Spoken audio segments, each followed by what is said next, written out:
Surgery లేకుండా sciatica, spondylitis, frozen shoulder కి కేవలం 45 నిమిషాలలో నొప్పి లేని అత్యాధునిక చికిత్స ప్రాణ పెయిన్ క్లినిక్. సీనియర్ హీరోల వారసుల ఎంట్రీ ఎందుకు లేట్ అవుతుంది?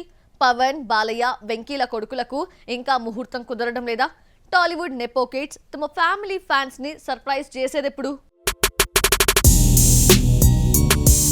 టాలీవుడ్ సీనియర్స్ చిరంజీవి, నాగార్జున తప్ప మిగిలిన బాలయ్య, వెంకీ, పవన్లు తమ వారసులను ఫీల్డ్ లోకి ఇంకా తీసుకురాలేదు. ఆ మాటకొస్తే ఫ్యాన్స్ కి ఆ వెలితి అలాగే ఉంచారు.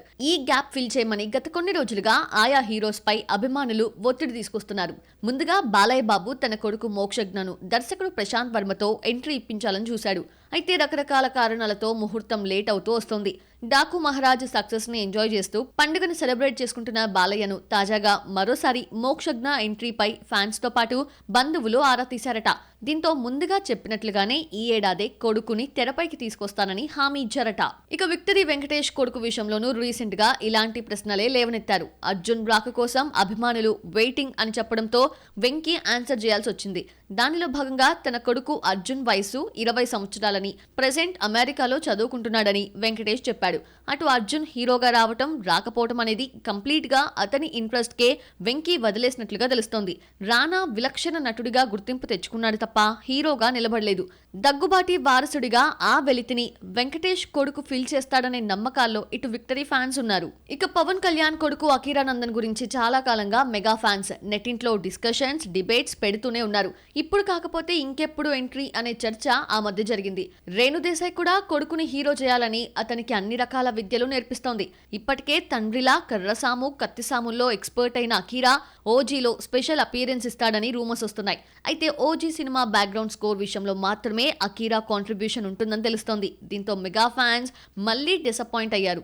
ఏది ఏమైనా టాలీవుడ్ ఆడియన్స్ నెపో కిడ్స్ కోసం ఇంతలా ఈగర్ గా వెయిట్ చేయడంపై అటు నేషనల్ మీడియా కూడా ఆసక్తి చూపిస్తోంది. రాజమౌళి, మహేష్ బాబు ఫిల్మ్ పై తమన్ ఎందుకు రియాక్ట్ అయ్యాడు? ఆ సినిమాకు కీరవాణితో పాటు తమన్ కూడా వర్క్ చేస్తున్నాడా? తనది కాని సినిమా విషయంలో హీరోని, అతని లుక్ ని నందమూరి తమన్ ఎందుకు తన మాటలతో వైరల్ చేస్తున్నాడు? ప్రెస్టీజియస్ ప్రాజెక్టుల విషయంలో సదరు సినిమాకు సంబంధం లేని టెక్నీషియన్స్ అస్సలు మాట్లాడరు. ఒకవేళ మాట్లాడితే దర్శకులు మాత్రమే రియాక్ట్ అవుతూ ఉంటారు. సంగీత దర్శకులైతే మాక్సిమం కామ్ గా కూర్చుంటారు. గత కొంతకాలంగా తమన్ తాను చేయని ప్రాజెక్టుల విషయంలో సోషల్ మీడియా వేదికగా స్పందిస్తున్నాడు. పుష్ప 2 విషయంలోనూ ఇలాగే రియాక్ట్ అయ్యాడు. కాకపోతే టైటిల్స్ లో పేరు పడకపోవడంతో అసలు తమన్ పుష్ప 2కి ఆర్ఆర్ పరంగా ఏమైనా అగ్రిమెంట్ చేసుకున్నాడా అనిపిస్తోంది. తాజాగా తమన్, రాజమౌళి, మహేష్ కాంబినేషన్ లో తెరకెక్కుతున్న ప్రాజెక్ట్ పై రియాక్ట్ అయ్యాడు. అందులో ముందుగా మహేష్ లుక్ పాయింట్ ఆఫ్ వ్యూలో ఇంట్రెస్టింగ్ కామెంట్స్ చేశాడు. హాలీవుడ్ కి జేమ్స్ బాండ్, టాలీవుడ్ కి మహేష్ బాబు అనడం ప్రిన్స్ ఫ్యాన్స్ ని ఖుషి చేసింది. నిజానికి జక్కన్న మహేష్ తో సినిమాను షురూ చేసిన దగ్గర నుండి ఈ మూవీపై అంచనాలు పీక్స్ లో ఉన్నాయి. ఈ మూవీని పాన్ వరల్డ్ మూవీగా దర్శకుడు రాజమౌళి తెరకెక్కించబోతున్నాడు. ఇక ఈ సినిమాలో మహేష్ సరికొత్త లుక్ తో ఆడియన్స్ ని థ్రిల్ చేయబోతున్నాడు. అయితే ఆ లుక్ విషయంలో తమన్ ఇచ్చిన హింట్ చూస్తుంటే సినిమాలో లుక్ పరంగా మహేష్ ని బాండ్ తరహా గెటప్ వేయిస్తున్నారని అర్థమవుతోంది. మ్యూజిక్ డైరెక్టర్ తమన్ చేసిన కామెంట్స్ నెట్టింట వైరల్ అవుతున్నాయి. మరీ ముఖ్యంగా సినిమా 1000 కోట్ల బిజినెస్ అలవోకగా చేస్తుందని, బాక్సాఫీస్ లెక్కలు ఎవరూ ఊహించని విధంగా ఉంటాయని తమన్ కామెంట్ చేశాడు. ఇలా SSMB 29 మూవీపై తమన్ చేసిన కామెంట్స్ ఫ్యాన్స్ లో ఈ సినిమాపై బజ్ ని అమాంతం పెంచేశాయి. ఇక సినిమా అప్డేట్స్ ఎప్పుడెప్పుడు ఇస్తారా అని ఫ్యాన్స్ ఆసక్తిగా చూస్తున్నారు. అలాగే తమన్ ని ఏ రకంగా సినిమాకు వర్క్ చేయించుకుంటున్నారు అనేది తెలియాలి. At the same time trend లోకి వెళ్ళడానికి తమన్ ఇలా కామెంట్స్ చేస్తున్నాడనే వాళ్ళు ఉన్నారు. సందీప్ రెడ్డి స్పిరిట్ ఇప్పట్లో సెట్స్ మీదకి వెళ్ళదా? ప్రభాస్ హెల్త్ ఇష్యూస్ సినిమాని లేట్ చేయిస్తుండగా తాజాగా విలన్ కూడా సినిమాకు ఇప్పట్లో అందుబాటులోకి రాలేరు అనే పరిస్థితుల్లో ఉన్నారా? స్పిరిట్ కోసం సందీప్ రెడ్డి ఎదురుచూపులు ఇంకెంతకాలం? సందీప్ రెడ్డి యానిమల్ హిట్ ను ఓవైపు ఎంజాయ్ చేస్తూనే ఉన్నాడు. మరోవైపు స్పిరిట్ కు అన్ని రెడీ చేసుకుంటున్నాడు. అరాచకమంటే ఏంటో చూపించడానికి స్పిరిట్ ప్రాజెక్ట్ ను టేకప్ చేస్తున్నాడు. లెక్క ప్రకారం మొన్న డిసెంబర్లో సినిమా మొదలవ్వాల్సిందే. రకరకాల రీజన్స్ తో సినిమా షురూ కాలేదు. దీంతో జనవరి నెలాఖరున సినిమా ఉంటుందని అనుకుంటున్న టైంలో ప్రభాస్ హెల్త్ రీజన్స్ సినిమాను మరింత లేట్ చేస్తున్నాయి. ప్రభాస్ షూటింగ్ కు వచ్చేలోపు విలన్ తో సినిమాను స్టార్ట్ చేసి కొన్ని సీన్స్ ను షూట్ చేయాలని సందీప్ రెడ్డి అనుకున్నాడు. అందుకు తగ్గ ప్రిపరేషన్స్ ను సిద్ధం చేసుకుంటున్న టైంలో తాజాగా spirit cinema villain Saif Ali Khan ఓ ఆగంతకుడి కత్తిపోట్లకు గురై హాస్పిటల్ బెడ్ ఎక్కాడు. కోలుకోవడానికి ఇంకో 2 నెలల టైం పట్టేలా కనిపిస్తుంది. ఆదిపురుష్ తర్వాత ప్రభాస్, సైఫ్ చేస్తున్న ఫిలిం ఇదే కావడంతో ఈసారి ఖచ్చితంగా ఇద్దరి కాంబో వర్కౌట్ అవుతుంది అనే కాన్ఫిడెంట్ తో దర్శకుడి ఫ్యాన్స్ ఉన్నారు. ఇక్కడ సందీప్ రెడ్డి స్టోరీ పరంగా హీరో, విలన్ పాత్రలకి ఈక్వల్ వెయిట్ ఇవ్వాలని చూస్తున్నాడు. అదే విధంగా ఇంకో ఒకరిద్దరు స్టార్ క్యాస్ట్ ను సినిమాలో తీసుకోవాలనుకుంటున్నాడు. ఇలాంటి టైంలో సెట్స్ మీదకు తీసుకెళ్లాల్సిన సినిమాకు హెల్త్ రీజన్స్ తో హీరో, విలన్లిద్దరూ దూరం కావడంతో సందీప్ రెడ్డి మరింతకాలం సినిమా కోసం వెయిట్ చేయక తప్పని పరిస్థితి నెలకొంది. బాలయ్య తనకు వర్కౌట్ అయ్యే దర్శకులనే సెలెక్ట్ చేసుకుంటున్నాడా? హిట్ డైరెక్టర్స్ తో లూప్ వేసుకుంటే లైఫ్ వస్తుందని బలంగా నమ్ముతున్నాడా? దానిలో భాగంగానే వీరసింహారెడ్డి కాంబో మార్కెట్లో మళ్ళీ రిపీట్ అవుతుందా? మైత్రితో కాకుండా ఈసారి వీరిద్దరిని ప్రొడ్యూస్ చేసే ఆ ప్రొడక్షన్ హౌస్ ఎవరిది? బాలయ్యబాబు డాకు మహారాజ్ సక్సెస్ ను ఎంజాయ్ చేస్తున్నాడు. అనుకున్న దానికంటే ఎక్కువ హిట్ కొట్టడంతో హిట్ తాలూకు మజాను ఆస్వాదిస్తున్నాడు. అయితే ఈ సినిమా తర్వాత బాలయ్య బోయపాటి అఖండ 2 చేయబోతున్నాడు. అఖండను మించి సినిమా ఉంటుందని నందమూరి అభిమానులు ఫీల్ అవుతున్నారు. అఖండ 2ను స్టార్ట్ చేసిన వెంటనే బాలయ్య, మలినేని గోపీచంద్ కు డేట్స్ అడ్జస్ట్ చేసేలా కనిపిస్తున్నాడు. వీరిద్దరి కాంబోలో 2023 సంక్రాంతికి వీరసింహారెడ్డి పిక్చర్ వచ్చింది. ఆ సినిమాను అప్పుడు మైత్రి మేకర్స్ నిర్మించింది. మైత్రి సినిమాలో మొన్నటి వరకు పార్ట్నర్ గా ఉన్న సతీష్ కిలారు ఇప్పుడు వీరిద్దరి కాంబో సినిమాను నిర్మాతగా టేకప్ చేయబోతున్నాడు.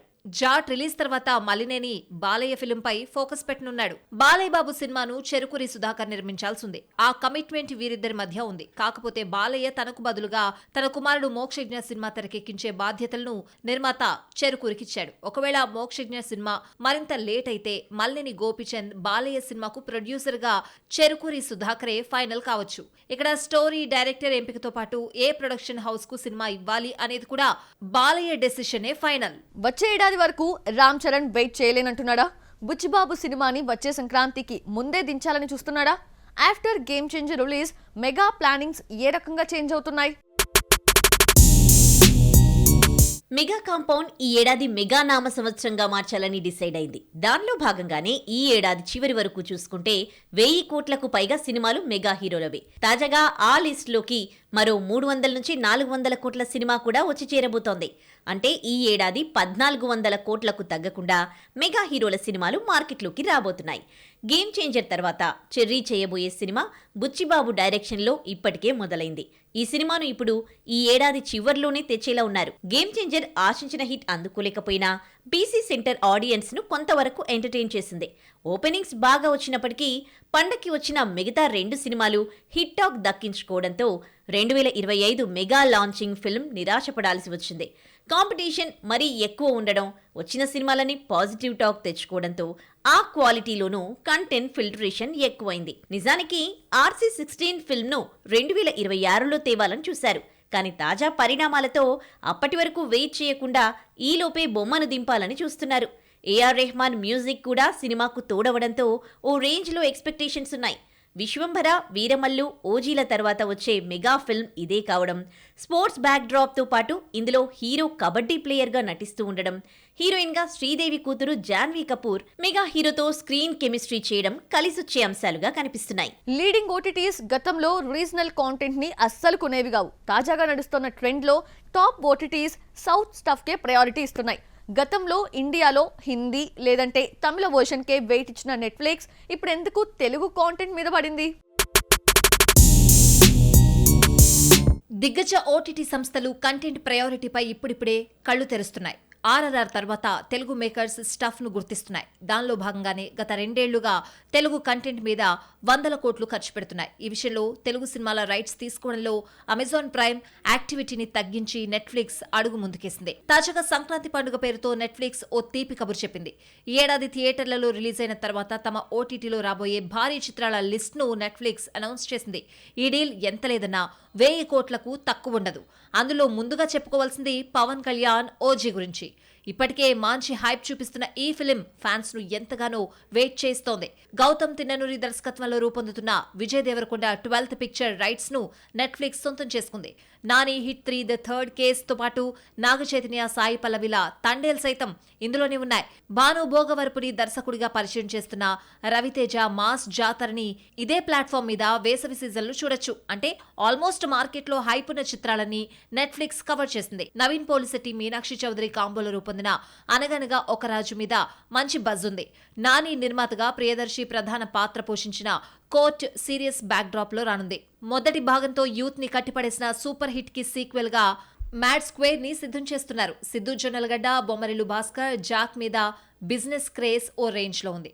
మరి వీటన్నింటినీ నెట్ఫ్లిక్స్ తన ఖాతాలో వేసేసుకుంది. అంటే ఇక రాబోయే మేజర్ ఓటీటీ సినిమాలన్నీ నెట్ఫ్లిక్స్ లోనే స్ట్రీమింగ్ కాబోతున్నాయనే క్లారిటీని టాప్ ఓటీటీ తెలుగు ఆడియన్స్ కి ఇచ్చేసింది. ఇక్కడ ఓవరాల్ ఎపిసోడ్లో మనం గుర్తించాల్సింది వాళ్ళు మనకేదో లైఫ్ ఇవ్వడం కాదు, లైఫ్ ఉన్న కంటెంట్ను మనమే వాళ్ళకిస్తున్నాం. అందుకనే నెట్ఫ్లిక్స్ ఇంతకు ముందుగా తమిళ వెర్షన్కు వెయిట్ ఇవ్వకుండా తెలుగు కంటెంట్కు ఫస్ట్ ప్రయారిటీ ఇవ్వడం షురూ చేసింది.